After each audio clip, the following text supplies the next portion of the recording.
Jesucristo, el Verbo viviente, es el único medio de salvación. Él es el centro del pensamiento de nuestra vida, la fuente y la autoridad de la doctrina. El principal propósito de la vida de Cristo fue la obediencia a los mandamientos, exaltando la ley de Dios como un reflejo de su carácter. El principal mensaje a ser predicado en el mundo, basado en Apocalipsis 14, está representado por 3 ángeles llevando el Evangelio eterno al mundo entero.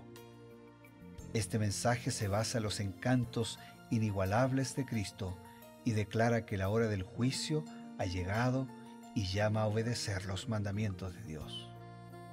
Mediante su palabra, Dios ha comunicado a los hombres el conocimiento necesario para la salvación.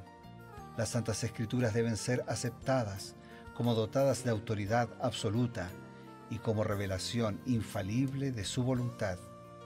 Y aunque el canon de las Escrituras inspiradas está cerrado, el Espíritu Santo continúa iluminando, amonestando y confortando al pueblo de Dios a través del testimonio de Jesús, el Espíritu de profecía.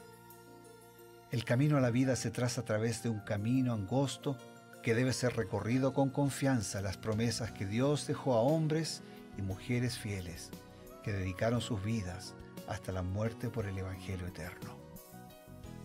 Los fundadores de la Iglesia soñaron con el día en que la revelación sería una realidad en sus vidas. Miraron con los ojos de la fe aquel día glorioso cuando finalmente la promesa sería cumplida en la venida magistral de Jesucristo a esta tierra para recompensar a cada uno según sea su obra.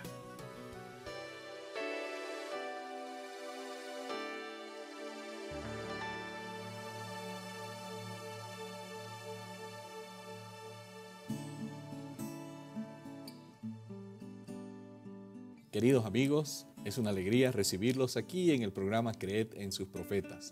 Estamos comenzando un capítulo más de nuestro recorrido por las Sagradas Escrituras y, por supuesto, consultando siempre lo que el Señor dice a través de sus profetas. Para esto, como cada día, tenemos la presencia del pastor Bruno Razo. Un gusto en saludar al pastor Eber Piñeiro, un gusto en saludar a todos nuestros amigos, a todos nuestros hermanos. Un gusto en concentrarnos hoy en Josué, capítulo 23, con necesidad, con interés, con atención, buscando lo que Dios tiene para nosotros. Necesidad, interés y atención que mencionó, creo que eran los sentimientos de Josué. Estábamos llegando ya prácticamente al final del libro.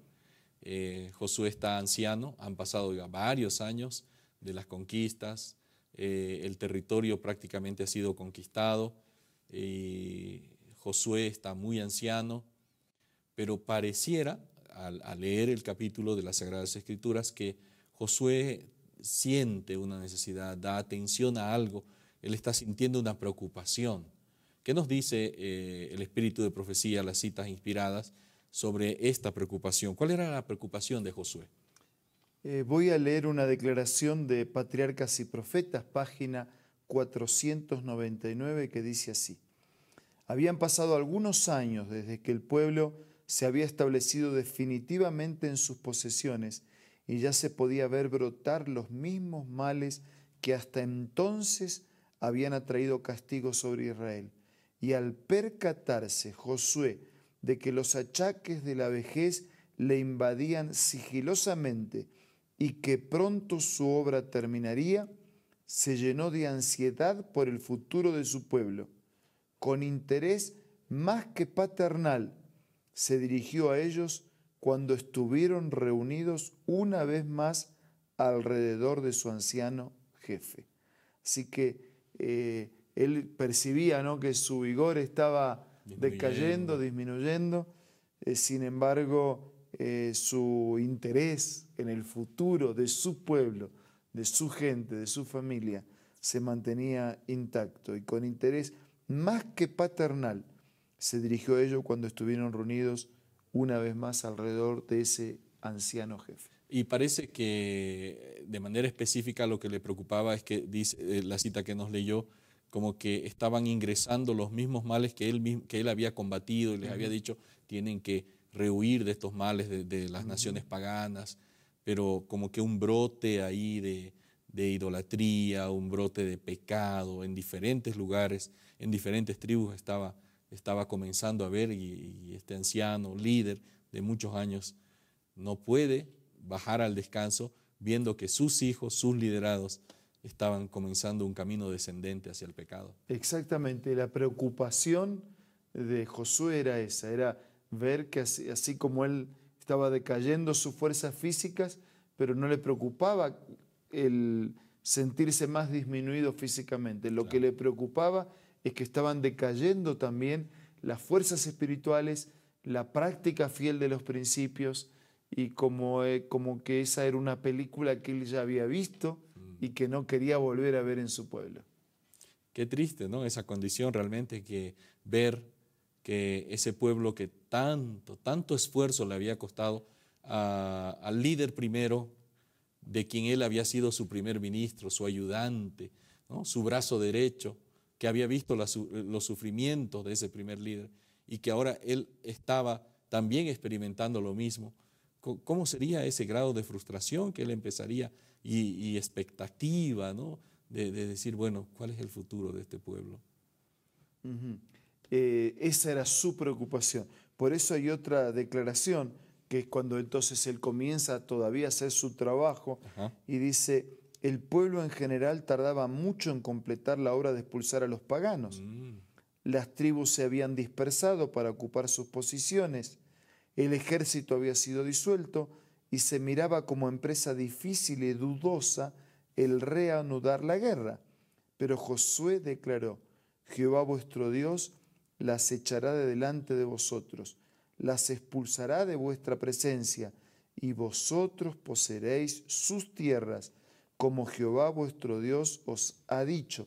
Esforzaos pues mucho en guardar y hacer todo lo que está escrito en el libro de la ley de Moisés, sin apartaros de ello ni a la derecha ni a la izquierda.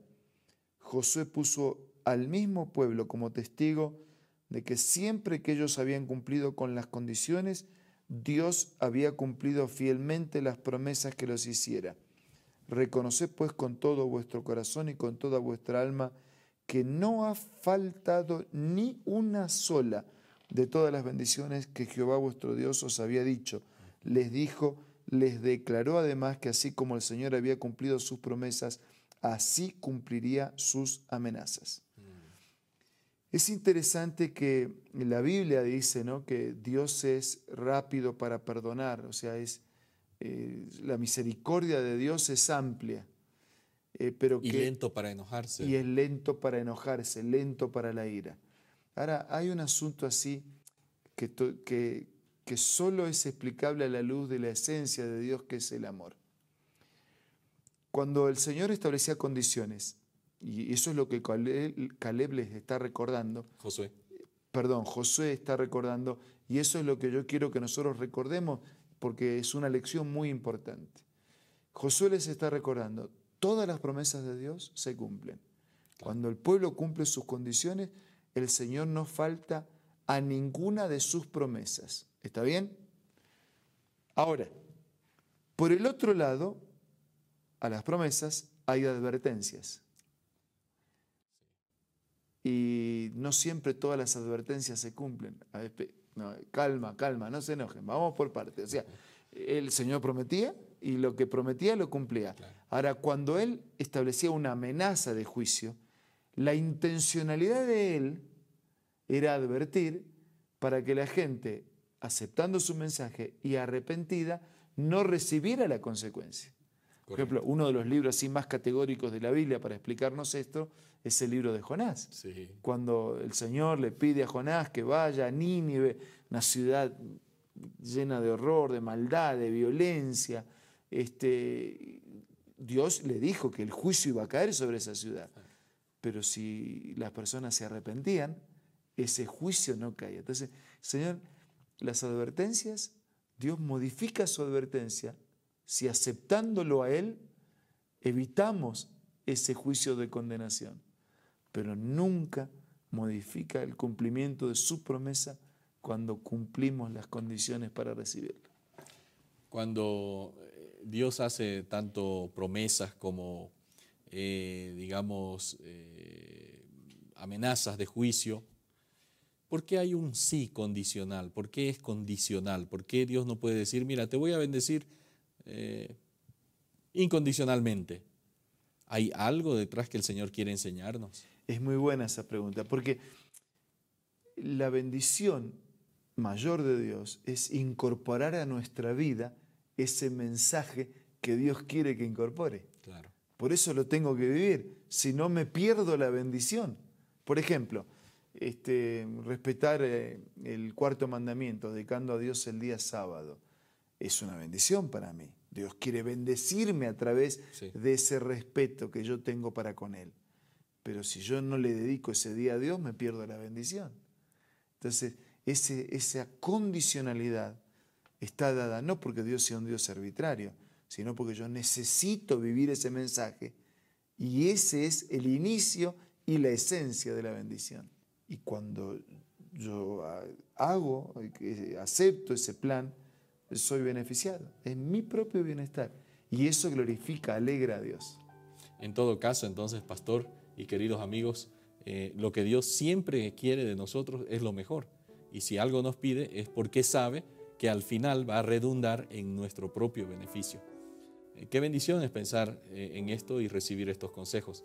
Nos vamos a un espacio donde recibiremos también un consejo importante y enseguida volvemos. Hola, hoy vamos a leer una cita acerca de la verdadera educación. La verdadera educación significa más que la prosecución de un determinado curso de estudio. Significa más que una preparación para la vida actual. Abarca todo el ser y todo el periodo de la existencia accesible al hombre. Es el desarrollo armonioso de las facultades físicas, mentales y espirituales. Prepara al estudiante para el gozo de servir en este mundo y para un gozo superior proporcionado por un servicio más amplio en el mundo venidero. Esta cita puedes encontrarla en el libro La Educación, escrito por Elena G. de White. Te invito a que pueda ser parte de tu biblioteca personal. Adquiérelo visitando ahora mismo la página www.aces.com.ar o también visita una iglesia adventista del séptimo día más próximo del lugar donde tú te encuentres. También puedes descargar la aplicación Elena G. de White del App Store o del Play Store.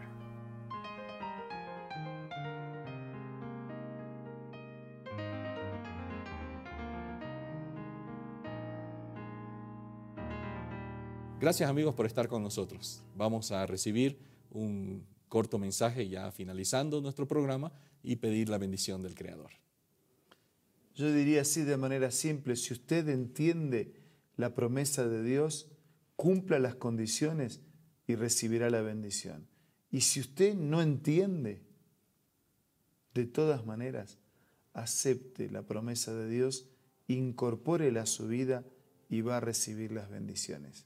Claro, no, nosotros queremos entender todo y ni siempre entendemos todo. Pero si podemos confiar cuando entendemos y si además podemos confiar aún cuando no entendemos, la vida va a ser distinta. Ahora vamos a orar. Señor, te damos gracias porque nos permites vincularnos contigo a través de la fe. Y te pedimos que nos bendigas de manera tal que cuando haya evidencias podamos creer. Cuando no hay evidencias podamos creer. Y cuando las evidencias parecieran contrarias a la fe, de todas maneras podamos creer y aceptar tu palabra como guía de nuestra vida. Amén. Lo pedimos, lo agradecemos en el nombre de Jesús. Amén. Amén. Hemos pasado momentos gratos y nuestro compromiso es, una vez más, encontrarnos el día de mañana para un nuevo capítulo y una nueva reflexión en Creer en sus profetas. Nos vemos.